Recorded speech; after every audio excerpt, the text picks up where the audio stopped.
Hola, ¿qué tal?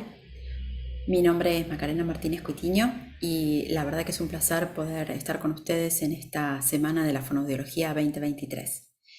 Bueno, específicamente lo que me interesa disertar hoy es acerca de la evaluación de pacientes con afasias progresivas primarias y sobre todo de la importancia de contar con instrumentos que estén disponibles para nuestra población.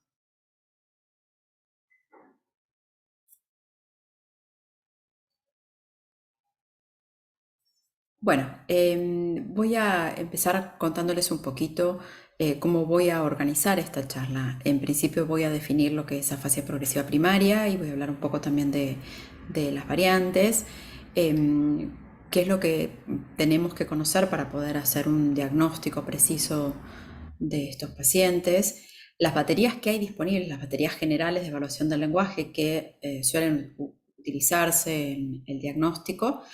Y por otro lado, contarles un poco acerca de algunos instrumentos que se están desarrollando para nuestra población y que es muy importante considerarlos para realmente llegar a un diagnóstico certero. Bueno, ¿de qué hablamos cuando hablamos de afasia progresiva primaria y cuáles son sus variantes?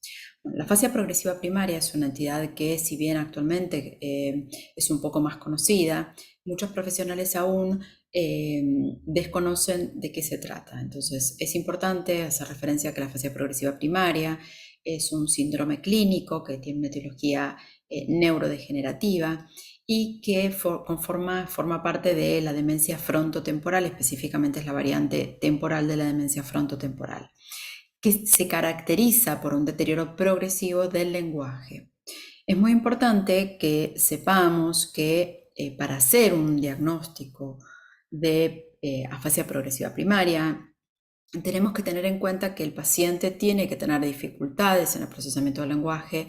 Estas deben sostenerse al menos durante 2 años para poder hablar de este diagnóstico. Estas dificultades tienen que impactar en la vida cotidiana. Esto es sumamente importante, es decir, tenemos que observar que el paciente presenta dificultades en su vida cotidiana. Podemos de alguna forma, dependiendo del estadio en el que se encuentre el paciente, también observarlas por medio de la evaluación, pero no necesariamente en todos los pacientes ya vamos a tener la evidencia a partir de la evaluación del lenguaje. Y puede iniciarse por dificultades para encontrar palabras, es decir, que pueden tener anomias, pueden tener dificultades con la sintaxis, suelen tener agramatismo tanto en la comprensión como en la producción. El resto de las funciones cognitivas tienen que estar conservadas, ¿sí? Esto también es muy importante. Es cierto que dependiendo de la variante podemos hablar también de que hay dificultades en la memoria de corto plazo, en la memoria de corto plazo auditiva, y esto es lo que realmente impacta en el sostenimiento de la información lingüística, ¿sí? Pero el resto de las funciones, por ejemplo la memoria de los acontecimientos, de lo que hizo ayer, todas esas informaciones tienen que estar conservadas, esto es muy importante. Puede tener, y esto también suele ser un síntoma muy importante, una agnosia visual asociada, una de las variantes de la afasia progresiva primaria, pero tenemos que tener bien en cuenta que para hablar de afasia progresiva primaria tenemos que hacer un diagnóstico en función de que las dificultades progresivas o las dificultades que presenta el paciente en el lenguaje no puedan ser explicadas por ningún otro tipo de causa, es decir, no puedan deberse a un accidente cerebrovascular, no pueden deberse a un traumatismo de cráneo, tampoco a un tumor, ¿sí? Eso lo tenemos que excluir como posible explicación de las dificultades que está teniendo el paciente. Existen hasta la actualidad diferentes variantes de la afasia progresiva primaria, se han postulado 3. Esto es de alguna forma lo que conocemos hasta la actualidad. Posiblemente se sigan sumando variantes en función de el estudio más pormenorizado de estos pacientes. Pero actualmente podemos hablar de 3 variantes, ¿sí? Una variante que es específicamente la variante no fluente o agramatical, son pacientes cuyas dificultades impactan en la posibilidad de producir un lenguaje en forma fluida. suelen tener asociado a gramatismo, es decir, dificultades tanto para producir oraciones gramaticalmente correctas como también dificultades en la comprensión. Y conservan la comprensión. Estos pacientes conservan la comprensión de palabras aisladas. Esto es muy importante, evaluarlo, ¿sí? Cómo está esa comprensión de palabras aisladas. Quizás la variante más estudiada sea la variante semántica, son esos pacientes que se inician con dificultades en la comprensión del lenguaje, que tienen anomias, no obstante son fluentes, conservan esta capacidad, sin embargo son severamente anómicos y lo compensan por medio de la utilización de parafasias semánticas, incluso circunloquios, ¿sí? Rodeos, son los pacientes en los que se suele asociar, como hoy les decía, con agnosia visual, es decir, tienen dificultades para reconocer los objetos, pero también para acceder al significado. Lo que está afectado en este caso sobre todo es el significado del lenguaje y también el significado de los conceptos de la vida cotidiana. La última de las variantes, que es la que se ha descrito en forma más reciente, es la variante logopénica, son pacientes que conservan la fluidez y conservan la comprensión, es decir, que esto está conservado, y que presentan dificultades para encontrar las palabras. Son pacientes que tienen sobre todo un déficit en el sostenimiento de la información auditiva que se les presenta, por ende pueden tener dificultades para comprender oraciones, para repetir oraciones, ¿sí? Pero no por la estructura sintáctica per se, como van a tener los pacientes que tienen afectación de la gramática, sino que en este caso sería por el sostener gran cantidad de información auditiva. Si se los presentamos de otra forma la información, por ejemplo visual, estos pacientes van a poder comprender adecuadamente porque la sintaxis, la gramática no está comprometida. Si nos centramos en cuáles son las áreas neurales que están comprometidas en estos pacientes, bueno, como podemos ver, son diferentes. Estas áreas son las que están comprometidas en la variante no fluente, y lo que tiene que ver con estructuras específicamente más motoras. En el caso de la variante semántica, lo que tiene que ver con áreas que están al servicio del sostenimiento del significado, principalmente el polo temporal anterior del hemisferio izquierdo, y en la variante logopénica, áreas temporoparietales posteriores. Bien, esto es un poco lo que les contaba. En el caso de la variante semántica, bueno, la comprensión se va a afectar tanto en forma oral como escrita, es decir, que lo que está perdiendo es el significado, ¿sí? No, la dificultad no es solamente en un input, sino que efectivamente lo que se pierde es el significado. La producción está conservada, van a tener buena fluidez, van a tener buena gramática y también no van a presentar dificultades fonológicas, pero van a tener anomias, es decir, estas anomias van a ser compensadas, por eso es que presentan una muy buena fluidez, y van a tener dificultad para reconocer objetos, ¿sí? También para acceder al significado de los objetos, no solamente al significado de las palabras, que era lo que les estaba diciendo hace unos momentos. En la variante no fluente, la fonología también está alterada, ¿sí? No solamente la fluidez y la gramática, sino también la fonología. Y en el caso de la variante no fluente, va a tener un compromiso en la fonología, aunque tenga buena fluidez y gramática, y la comprensión va a estar relativamente conservada, y lo que sobre todo vamos a observar es una dificultad en la memoria de corto plazo verbal, en el sostenimiento de la información para producir. Bien, con respecto al diagnóstico, nosotros sabemos que ese diagnóstico tiene que incluir dos etapas, ¿sí? Un primer momento en el que hacemos un diagnóstico de afasia progresiva primaria, es decir, identificamos que este paciente está padeciendo de una afasia progresiva, y un segundo momento en el que luego de ver que cumple con los criterios, esto lleva criterios muy, muy precisos, ¿sí?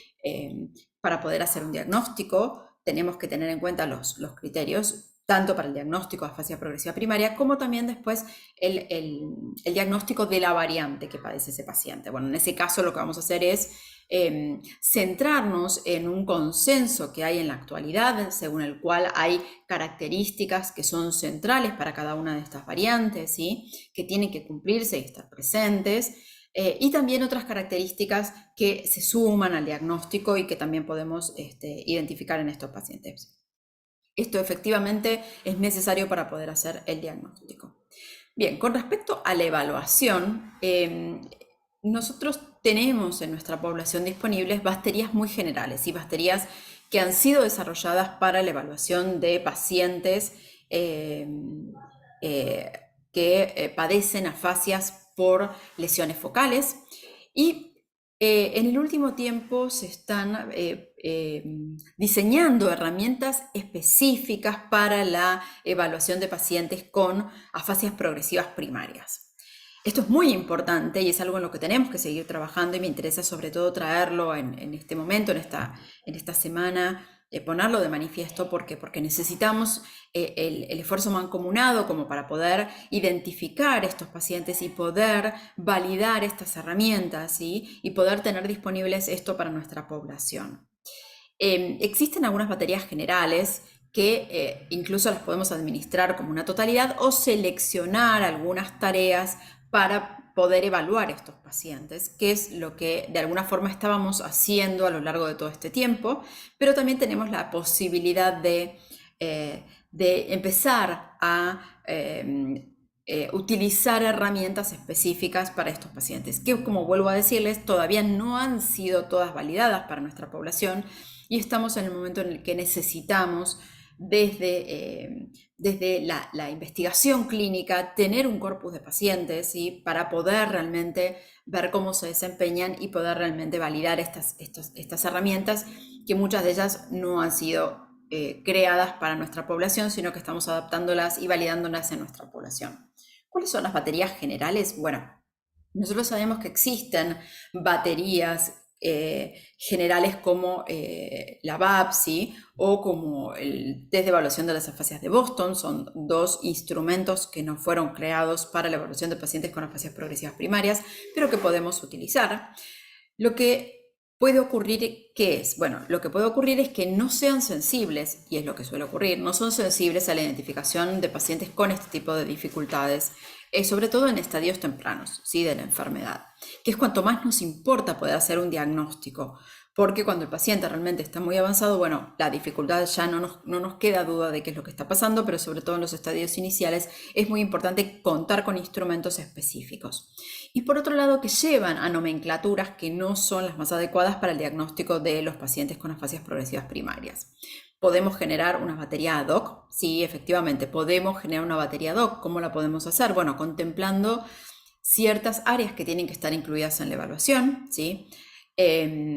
Y con instrumentos como estos que estábamos diciendo que estén disponibles. Bueno, entonces podemos contar con tareas que evalúen la producción del lenguaje oral, tareas que evalúen la comprensión del lenguaje oral y tareas también que evalúen la presencia de dificultades en la lectura y en la escritura, es decir, que me permitan evaluar la grafia y la alexia que presentan estos pacientes, tomando en cuenta las características de nuestra lengua. ¿Sí? Una lengua como el español, que es una lengua transparente para la lectura, pero que es opaca para la escritura, tiene que contar con tareas específicas que nos permitan poner de manifiesto las dificultades que van a tener estos pacientes porque tienen justamente alexia y agrafia, ¿sí? Diferentes según la variante. Entonces tenemos que tener diferentes tipos de tareas que evalúen también estos dominios como para poder ponerlos de manifiesto. ¿Qué es lo que pasa con el resto de las tareas? Bueno, hay muchas que podemos utilizar. Por ejemplo, si consideramos que vamos a tomar una tarea para evaluar qué es lo que pasa con la presencia de anomias y la utilización de parafasias, bueno, podemos tomar un test de denominación de Boston. Suele ocurrir que es un test muy extenso que, si bien tiene, tiene normas para nuestra población, posiblemente no pueda ser correctamente administrado en estos pacientes, y es algo que tenemos que contemplar al momento de tomarlo y tomar una decisión con respecto a la forma en la que podemos administrarlo. ¿Sí? Lo mismo ocurre con cualquiera de las tareas que les estoy presentando acá. Yo les puse algunas opciones, todas tienen pros y contras en su utilización, y por ende es mejor contar con algún instrumento específicamente adaptado para esta población. Bueno, entonces ahora sí me quiero adentrar un poquito en las baterías más específicas que tenemos, que fueron inicialmente diseñadas para otras lenguas y que las estamos adaptando, estamos en un proceso de adaptación a nuestra población. Bueno, una batería que permite no solamente identificar si el paciente tiene afasia progresiva primaria, sino además cuál de las variantes tiene este paciente, es la batería de Sidney. Es una batería que es una batería relativamente corta, que presenta 4 tareas, una tarea de denominación, es decir, que le solicitamos que recupere la etiqueta léxica que se corresponde con la fotografía que le estamos presentando, una tarea de comprensión en la que tiene que seleccionar o indicar, señalar cuál es el objeto que se corresponde con una etiqueta léxica que estamos produciendo en forma oral, una tarea de asociación semántica similar a las tareas que evalúan conocimiento general del mundo, como el test de pirámides y palmeras o el test de pirámides y faraones, y una tarea de repetición, esto sobre todo para evaluar qué es lo que pasa con la posibilidad de recuperar la información fonológica. Tiene 30 estímulos que varían en longitud, ¿sí? Todos estos tienen 3 sílabas o más, y están ordenados por frecuencia léxica. Estos 30 estímulos se administran en las 4 tareas, son los que usamos en todas las tareas. Es una batería que tenemos una adaptación hecha para nuestra población, pero que aún todavía necesitamos poder incrementar la muestra de pacientes.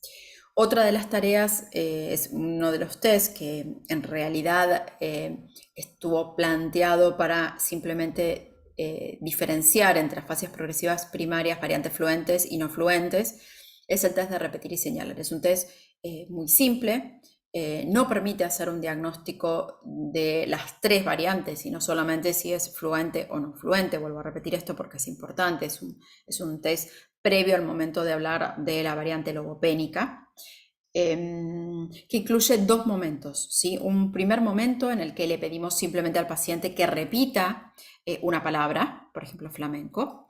Una vez que la ha repetido, le pedimos que la señale dentro de esta cantidad de distractores semánticos que presentamos. Es muy corta, es una tarea que tiene muy pocos estímulos y que es muy fácil realmente de administrar y que nos va a permitir tener una medida clara de si este paciente es fluente o no fluente. Ahora bien, ¿cuál es el principal problema con el que nos encontramos si administramos una versión diseñada para otra población? Bueno, que claramente los estímulos que se presentan no están acordes a nuestra cultura. Entonces ahí empezamos con un grave problema, que es que si efectivamente ese estímulo es un problema semántico o si en realidad el paciente no tenía esto adquirido previamente. Por eso es tan importante hacer una adaptación y es lo que se está intentando también en este momento. Bien, otro de las herramientas que estamos utilizando, que ya cuenta con una adaptación a nuestra población y que estamos intentando validar en cuanto a la puntuación, es un cuestionario, ¿sí? De severidad para conocer cómo está este paciente, para conocer cómo son las dificultades de este paciente. Bueno, es un cuestionario muy simple que se le pide al informante, que puede ser un familiar, un cuidador, si alguien que conozca al paciente previo a las dificultades, o incluso cuando estamos, como nos puede servir como una medida de progresión de la dificultad para ir viendo cómo el paciente evoluciona en función de sus síntomas. Le pedimos que conteste en función de la severidad de los déficits que tiene el paciente, tanto en el lenguaje como en el habla, como así también en otras esferas de la comunicación. Por ejemplo, qué es lo que pasa en su vida cotidiana con el lenguaje en este paciente, ¿sí? Tiene una puntuación que nos permite conocer si hay un déficit que es leve, si es moderado o si es severo. Y lo que estamos intentando es validarlo en función de la dificultad que el paciente presenta también en los tests que nos permiten evaluar el lenguaje. Entonces, ver si correlaciona específicamente en estos pacientes. Por último, les quiero hablar de nuevos instrumentos, ¿sí?, que están apareciendo y que nos permiten evaluar en un corto periodo de tiempo si estos pacientes presentan esta dificultad y en qué áreas, en qué aspectos esto se encuentra afectado. Bueno, uno de ellos es el Mini Linguistic Examination, es un test que fue diseñado para el inglés y que cuenta también con versiones en desarrollo en otras lenguas como el italiano, el español peninsular, el español de Argentina también, y que es de muy fácil administración en un breve periodo de tiempo, no implica más de unos 20-25 minutos para la administración y unos pocos minutos para la puntuación, que permite evaluar la capacidad lingüística del paciente, ¿sí?, que nos permite hacer un diagnóstico inicial y también un seguimiento por parte del evaluador para corroborar cómo es que va progresando las dificultades en estos pacientes. Actualmente, bueno, estamos realizando también se ha realizado una adaptación ya del instrumento, estamos trabajando en su validación. Como yo les decía, es un test muy simple de administrar, no es un test que requiera que sea realmente una persona completamente entrenada en la administración de este test, que es muy simple, pero sí obviamente que tenga conocimiento de qué es lo que se espera y qué es lo que podemos observar en estos pacientes, cuáles son las dificultades que pueden aparecer y sobre todo el conocimiento de qué variante es la que estoy observando a partir del desempeño en las diferentes tareas. Involucra 10 tareas que evalúan diferentes dominios lingüísticos, uno respecto al componente motor, otro con respecto al conocimiento semántico, la fonología y la sintaxis, y nos permite obtener puntuaciones tanto por tarea como por el conocimiento general, es decir, puntuar el desempeño general del paciente dentro del test. Posiblemente estos test sean los que nos permitan hacer un diagnóstico más rápido y que sirvan para una pesquisa inicial que tendremos que chequear con test más exhaustivos y que nos permitan tener una idea más específica de las dificultades que está teniendo este paciente, sobre todo si pensamos que esta evaluación es necesaria para diseñar el plan de tratamiento de estos pacientes, que también es muy importante y que tiene características muy diferentes este plan de tratamiento que cuando hablamos de pacientes con dificultades focales, ¿sí? Porque bueno, acá obviamente lo que suponemos es que el paciente va a seguir progresando la dificultad y que no vamos a poder más que enlentecer el proceso de deterioro.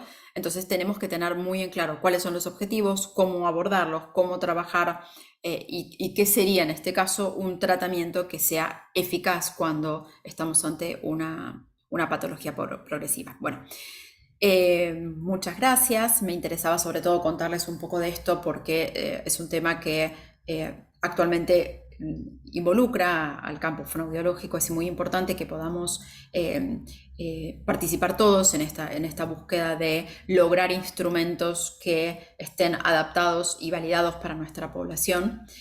Cualquier duda pueden escribirme. Muchísimas gracias.